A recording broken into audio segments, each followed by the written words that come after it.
Korra! No, I'm just playing. Bo is hilarious. What's up, YouTube? It's Kimbo. I'm going to review episode 8, When Extremes Meet, of The Legend of Korra. And yeah, I'm going to start with the lighthearted, fun stuff. The only thing, I'm having trouble discerning if the story is as told by Korra or if it's as told by Tenzin, like his mom. I mean, he narrates the beginning kind of like Katara, but I'm normally pretty good at like being able to figure out who the story is being told through, but for some reason I just haven't figured it out. It's not a big deal, so I guess I can just move on. Speaking of Tenzin, his kids easily make this episode the funniest one so far of the season, and there were parts that my stomach was hurting. So I'm gonna play the 3 clips that I just, oh my gosh, laughed so. I'm pretty sure I missed 5 minutes of the episode because I was laughing so hard. So I'm gonna play the clips. Hi, Tommy. Did you know Korra likes Mako? Oh, no. Hey! Run along, Inky. Oh. Let's do it. Yeah, let's do it. What are we doing? Let's talk about Asami.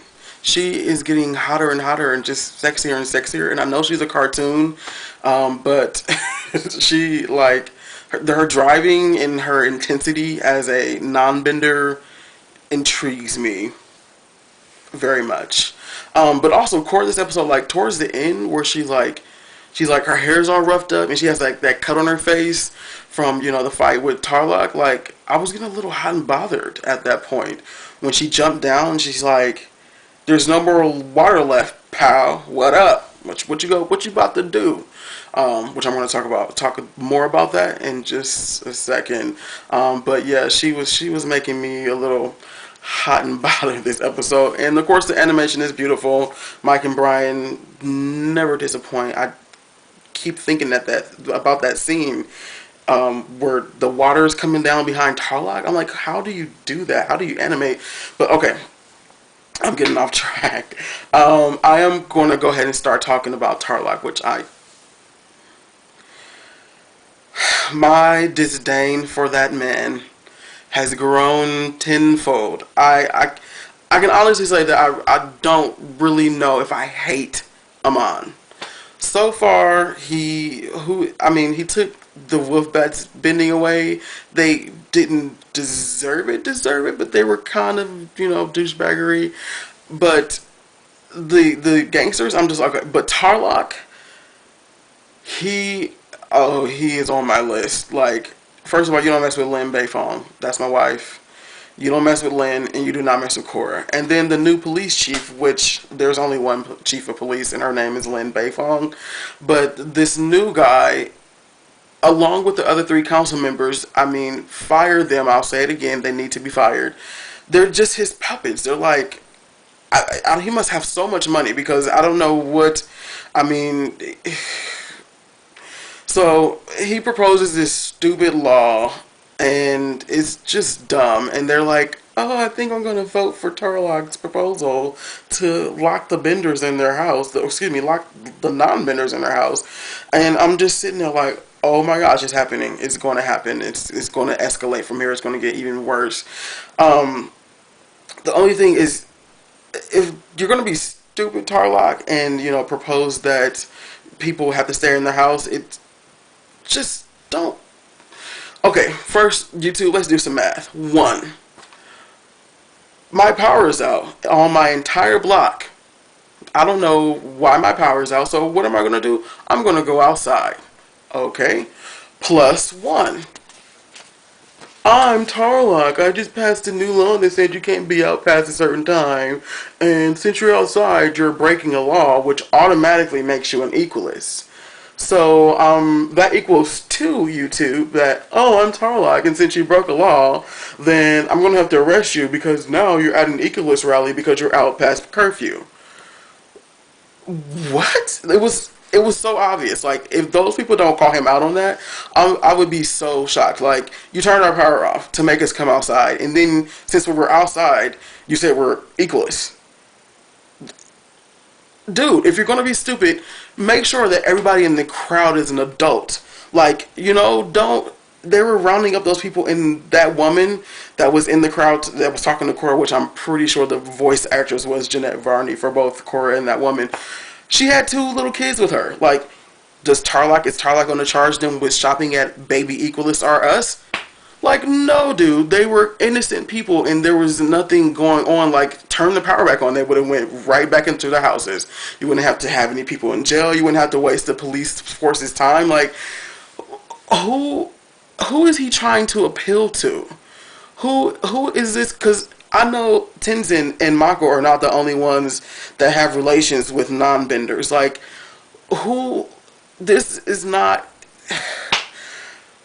Oh my gosh! Like I said it before, like there's going to be multiple wars in Republic City because, of course, as we see, we're going to have to deal with Tarrlok, and I think we might have to take him out before we deal with Amon. And I don't want anybody to die, but oh my gosh, that dude. He is not good for Republic City whatsoever.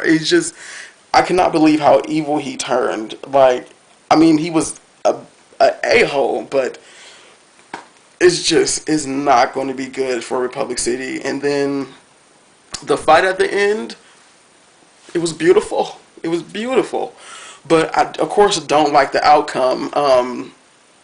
He Unfortunately, you kind of have to give his props. He is a good waterbender. I won't say he's a master because he's evil. But that water ball dome thing that kept him safe from the fire, I'm not certain how he was breathing, but it was really cool. And then the ice shards, that was awesome. But I thought Korra had him. I thought she was going to get him when she took that wall out. Oh my gosh. YouTube, of course, so they're fighting, and the fight is amazing. She jumps down. She's like, before she jumps down, you still think I'm a half-baked avatar? And he blood bends. Now, I know that blood bending is a possibility, but blood bending was not a possibility unless there was a full moon. It's not even half moon. It's a crescent moon. I'm like, what is going on? So, the episode was incredible. It kind of I wasn't expecting that. I don't know. I don't know what I was expecting. I don't know. I guess I thought we were going to get an entire episode of them goofing off at the air temple. But wow, does Korra have some stuff to deal with? And the avatar state is a defense mechanism designed to empower you with all the past knowledge of the avatars. Why can't she access this knowledge to kick some... Okay, I don't like cussing, but just come on. Just 1 minute. Just 1 minute in the avatar state, Mike and Brian. No, okay, 30 seconds. 30 seconds, that's all I need. 30 seconds. And then she doesn't have to do it again for another, we got another 15, 16 episodes. Okay, I'm please. I just need her to go into the avatar state. And then, the flashbacks, they keep getting more and more confusing. But I'm guessing Yukon, or whoever the dude is, we don't really know if it's Yukon or not, but it's probably Yukon, is using blood bending. What is up with, I'm a waterbender. I can't take all these evil people in my nation. Come on, y'all. Like, seriously. It's not cool. It's not cool. So it's safe to say that I definitely love this episode. I want to say it's my favorite episode, but the ending was so, it disturbed me so, like it took me aback, and I was just like, what just happened? But I did love the episode. The last thing I want to say about it is with the blood bending and with Naga. Right when they all got on Naga, and I'm pretty sure when they fell off, you were like, the first thing I thought was like, well, Appa could have carried them all, and then I'm like realizing like Mike and Brian are forcing us to realize that this is not Avatar. This is the Legend of Korra. So the characters, the things surrounding them are not working in the same parameters as the prior series. And I just appreciate that. I appreciate them saying, look, we loved that you liked the original series, but we've moved on, and so do you. So I feel that, them falling off of Naga, the blood bending being apparent and without there being a full moon, but at least it could have been a half moon. Okay, I'm gonna stop. It's just another sign saying that, look, this is a different time. Things are working a little different. People have, knowledge is power, and once you have the knowledge of something, I'm pretty sure I'm thinking Katara in one of the episodes, she blood bent without a full moon, but I'm gonna double check and I'll probably mention it in another video. But so yeah, I, really enjoyed the episode. I really loved it. Tarrlok is on my list at the top. I can't wait for the next episode.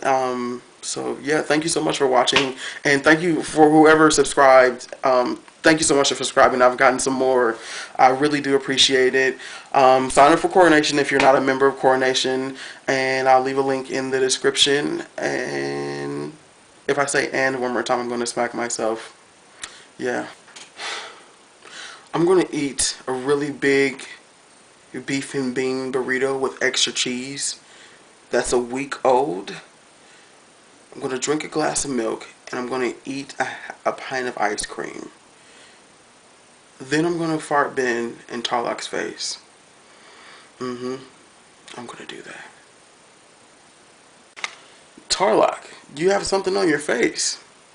Want me to get it for you? Okay, I'll get it for you. Goodbye, YouTube.